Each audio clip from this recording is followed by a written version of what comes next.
ఏంటి ఆ కమిట్మెంట్ మీకు పవన్ కళ్యాణ్ గారికి మీ మధ్య ఉన్న కమిట్మెంట్ ఏంటి? 10 ఏళ్ల పాటు కూడా పార్టీకి అహర్నిశలు కృషి చేస్తున్నారు, చాలా ఖర్చు పెట్టడం జరిగింది. 10 ఏళ్ల పాటు పోరాటం చేశారు. జనసేన జెండాను ఒక రకంగా బెజవాడలో నిలబెట్టడం జరిగింది. మీరు పార్లమెంట్, విజయవాడ పార్లమెంట్ పరిధిలో, జిల్లా పరిధిలో, ఉమ్మడి జిల్లా పరిధిలో పార్టీ అధికారంకి వచ్చింది. దాదాపు 9 నెలల కాలం అవుతుంది. ఇప్పటివరకు కూడా మీకు నామినేట్ పదవులు మీకన్నా జూనియర్లకి ఈ రోజున స్టేట్ కమిటీలో పదవులు ఉన్నాయి, నామినేట్ పోస్టులు ఉన్నాయి. ఎందుకు అంశెట్టి వాసుకి ఎలాంటి పదవి రాలేదు? అంటే పవన్ కళ్యాణ్ గారు మీకు ఏమన్నా ఒక భరోసా ఇచ్చారా? లేదా కష్టపడిన వాళ్ళకి పదవులా, లేదంటే అంటే నా మాటతో అనకూడదు, లాబింగ్ చేసే వాళ్ళకి లాబింగ్ చేసే వాళ్ళతో జనసేన వాళ్ళకి పదవులు ఉంటాయండి. అసలు జనసేన పార్టీలో కష్టపడినటువంటి అంశెట్టి వాసుకి ఎందుకు పదవి రాలేదు? ప్రాధాన్యత లేదు. ఎందుకు లేదు? ప్రాధాన్యత లేదని అలాగే ఎందుకు అనుకుంటే ఈ 9 నెలల్లో ఇప్పటి వరకు 2 నామినేట్ పోస్ట్ లిస్టు ప్రకటించారు. ఫస్ట్ లిస్టులో లేదు, సెకండ్ లిస్టులో లేదు. మీకన్నా జూనియర్లకి ఈరోజు పదవులు ఉన్నాయి. పార్టీ ఎందుకని ప్రాధాన్యత లేదంటారు? మీకు ప్రాధాన్యత లేదంటారా, తగ్గిందంటారా? గుర్తుపెట్టుకోండి, జనసేన పార్టీలో ఎవరికి పదవి వచ్చినా దానికి ఒక ఆలోచన విధానం ఉంటుంది. పవన్ కళ్యాణ్ గారి నిర్ణయాలను బట్టి ఉంటుంది. ప్రతి వ్యక్తి జనసేన పార్టీలో ఏదో ఒక విధంగా కష్టపడిన వ్యక్తులకే పదవులు ఇచ్చారు, కానీ లాబింగ్ అనేది కుదరదండి జనసేన పార్టీలో. మీకు తెలియంది ఏంటంటే, చాలా రాజకీయ పార్టీల్లో ఎమ్మెల్యేలు చెప్తేనో, మంత్రులు చెప్తేనో, ముఖ్యమంత్రి చెప్తేనో పదవులు ఇస్తారు. జనసేన పార్టీలో పవన్ కళ్యాణ్ గారు అనుకుంటేనే పదవి ఇస్తారు. అది తెలియని వాళ్ళు చాలామంది కూడా మీడియా వరకు కూడా నేను చెప్పేది ఏంటంటే, మీకు కూడా రాజకుమార్ గారు జనసేన పార్టీలో సుదీర్ఘమైన ప్రయాణం మాది. పవన్ కళ్యాణ్ గారు పేరు పెట్టి పిలిచే 10 మందిలోనో, 100 మందిలోనో, 50 మందిలోనో అమ్మిశెట్టి వాసు ఉంటాడు సార్. అమ్మిశెట్టి వాసు అనే వ్యక్తి ఒక సామాన్యుడు. మీకు అర్థం కావట్లా. నా ఆలోచన విధానం కానీ నేను ఓర్పుతో ఉండటానికి, ఇంత పేరు రావటానికి కారకుడు పవన్ కళ్యాణ్ గారు. ఎన్నో విధాలుగా మాకు చెప్పటం, ఆయన నేర్పటం, మా బిహేవియరు, మా పద్ధతిని, మేము మాట్లాడే తీరుని ఒక వేదిక మీద నుంచి అమ్మిశెట్టి వాసు పేరు తలవటం అంటే అది కోట్లాది రూపాయలండి, విలువ కట్టలేనిది. అది ఈ పదవిది ఏముండదు సార్. 2 సంవత్సరాలు నామినేటెడ్ పడదు, మా అయితే 1,50,000. కష్టపడిన ప్రతి ఒక్కరికి పార్టీ అనేది గుర్తిస్తుంది. ఎవరికైనా నన్ను గుర్తించిందిగా, పార్లమెంట్ ఇన్ఛార్జ్ ఇచ్చింది, రాష్ట్ర కార్యదర్శి ఇచ్చింది. అంటే అధికారం చేపట్టిన తర్వాత అధికార పదవులు వేరు, పార్టీ పదవులు వేరు. ఏమండి, ప్రతిపక్షంలో ఉన్నప్పుడు అనేక పోరాటాలు చేశారు, ఉద్యమాలు చేశారు, డబ్బు ఖర్చు పెట్టారు, ఇప్పుడు ఫైట్ చేశారు. డబ్బు ఖర్చు పెట్టిన, ఉద్యమాలు చేసిన ఒకటి మాత్రం గుర్తుపెట్టుకోండి, పవన్ కళ్యాణ్ గారికి 20 సంవత్సరాలు 2009 నుంచి పోరాడితే ఇప్పటికి పవన్ కళ్యాణ్ గారు అధికారంలో ఎమ్మెల్యే అయ్యారు, అధికారం వచ్చింది, డిప్యూటీ సీఎం అయ్యారు.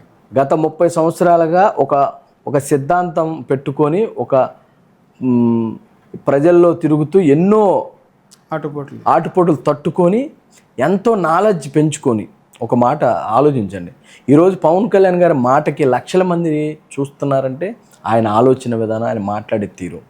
కాబట్టి ఈరోజు మనం 10 సంవత్సరాలు పార్టీకి పనిచేసాం, మనకేమేమో లేదంటే నాలాంటి వాళ్ళు చాలామంది ఉన్నారు.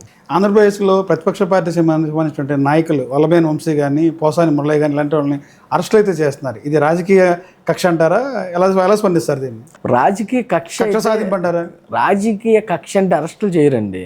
వాళ్ళు చేసిన పనులకి వాళ్ళని ఏ శిక్ష చేసినా తక్కువే. ఎందుకంటే ఒక వల్లభనేని వంశీ కానివ్వండి, అట్లాగే వాడు బోరగడ్డ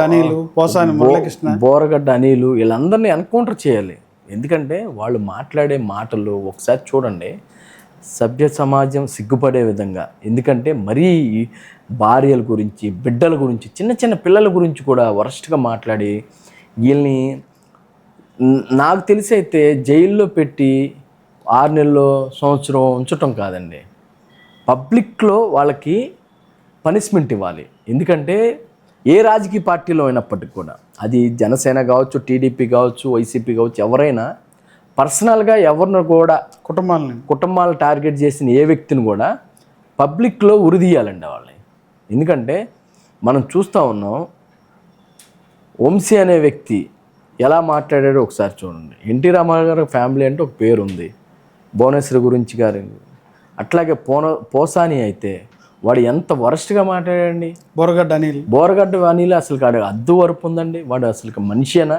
అలాంటి ప్రభుత్వంలో ఎస్సీల మీద కక్ష సాధింపు అంటారు. బోరగడ్డ అనిల్ విషయంలో ఎస్సీ అని చెప్పి ఈ రోజజున ఆ రకంగా చేస్తారు. నిజం అంటారు అది? ఎస్సీలు, బీసీలు, ఓసీలు అట్లా అనుకుంటే వంశీ వల్లభనేని వంశీ ఎస్సీయా, పోసాని ఎస్సీయా? ఎస్సీ ఏంటండి, కులం ఏంటండి? ఎస్సీ అయితే అట్లా మాట్లాడతాడా? ఎస్సీ అయితే ఏదైనా మాట్లాడొచ్చా? ఎస్సీలకి చట్టాలు వర్తించవా? కాదండి. ఒక ఎస్సీ అని ఒక బూతు మాట మాట్లాడితేనే ఎస్సీ ఎస్టీ అట్రాసిటీ కేసు పెడుతున్నామే. ఒక ఎస్సీ దళితుడిగా ఉండి అంబేద్కర్ భావజాలం అని చెప్పి వాడి నోటికొచ్చి ఏదో వచ్చి అది మాట్లాడితే ప్రజలు సానుభూతి ఏమండి, ఎస్సీయా, బీసీయా, ఓసీయా, కాప, కమ్మ ఈ కాదండి. వాడు ఒళ్ళు దగ్గర పెట్టుకొని మాట్లాడాలి. బోరగడ్డ అనిల్ అనే వాడిని పబ్లిక్లో శిక్షించిన రోజే సమాజంలో ఒక మార్పు మొదలవుతుంది. ఎందుకంటే ప్రభుత్వం ఏది ఉంటే అది మాట్లాడొచ్చని విర్రవీగే ఎదవలకి పనిష్మెంట్ చెప్పాలండి.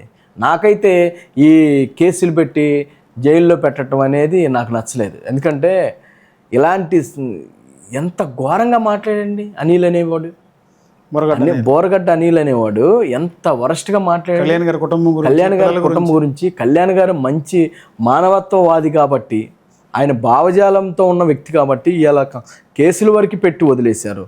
నాలాంటి వ్యక్తులను వదిలితే వాళ్ళు ఎలాంటి ఏం చేస్తారు? మిమ్మల్ని వదిలితే ఏం చేసేది ఏంటంటే వాళ్ళని నరి రోడ్లో అలాంటి వ్యక్తులను చంపినా పాపం లేదండి. ఎందుకంటే కుక్కల కన్నా కుక్కలు చాలా విశ్వాసంగా ఉంటాయి. కుక్కల కన్నా వాళ్ళ భాష మాట్లాడిన భాష చూస్తూ ఉంటే మా బ్లడ్ బాయిల్ అవుతూ ఉంది. పవన్ కళ్యాణ్ గారి బిడ్డల గురించి మాట్లాడుతుంటే బ్లడ్ బాయిల్ అవుతూ ఉంది.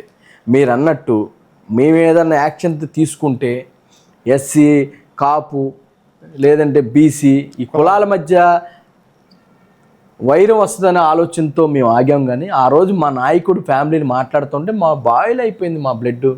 పవన్ కళ్యాణ్ గారు ఎక్కడ మమ్మల్ని కంట్రోల్ చేస్తూ మమ్మల్ని కూడా తీసుకోవద్దు, మాట్లాడండి, నేను తిట్లు భరిస్తానని చెప్పి ఆయన భరించినందుకు ఆయన గొప్ప మనసున్న వ్యక్తి అండి.